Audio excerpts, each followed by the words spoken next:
আসসালামু আলাইকুম এভরিওয়ান। আজকে আপনাদেরকে দেখাচ্ছি আমাদের বাঞ্ছারামপুর থানার ফেরিঘাটের ভিডিও। তো আমি ফেরিঘাট গেছি, একটি গানে রওনা দিয়েছি। তো আমি কই না ফেরিঘাট টাইপ আজকে ভিডিও করে দেখাই, যারা বিদেশ আছে ঢাকা আছে তারা দেখতে পাইলে অনেক খুশি হয়। তো এই যে আমাদের বাঞ্ছারামপুর ফেরিঘাট, তো আমি সুন্দর করে ভিডিও করতেছি, আমি কই দেখাই ভাইরা দেখবো, সবাই খুশি হইব। তো কচুরির ফেনা আছে, যে আমরা ফেনা বলি, তো অনেক সুন্দর মতন। এই যে দেখেন কি দেখা যাচ্ছে, এই লঞ্চ হয়েছে আবার।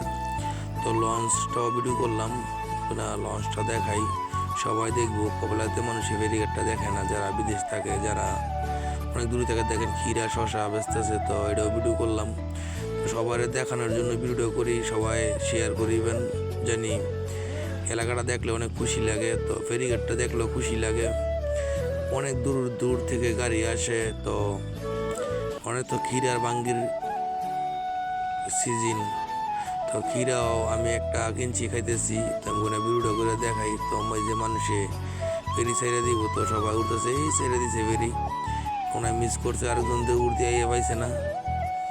তো ফেরি যদি ফুল হয়ে যায়, তো আপনার ফেরি ছেড়ে দেয় গাড়ি ফুল হয়ে গেলে। তো লঞ্চটা আপনার কোথায় জানি যাইব এটা আমি জানি না। তো লঞ্চটাও ভিডিও করলাম সবার দেখানোর জন্য। কবলাতে ভিডিও বানাই না, আপনারা দেখেন না, অনেকজনে কয়ে কী রমত ভাই আপনি ভিডিও বানান না। তো ফেরি অনেক স্পিডে, আরেকটা ফেরি লাগতেছে। তো ফেরি সুন্দর মতন প্রতিদিন চলাচল করতেছে ইনশাল্লাহ।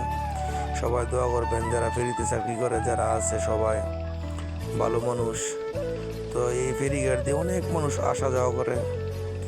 তো আমিও যাই, গানের প্রোগ্রামে যাই, ঢাকা যাই কোনো কাজ পড়লে। তো গাঙ্গের মধ্যে ফেনা আছে, দেখেন কি সুন্দর মতন ফেনা।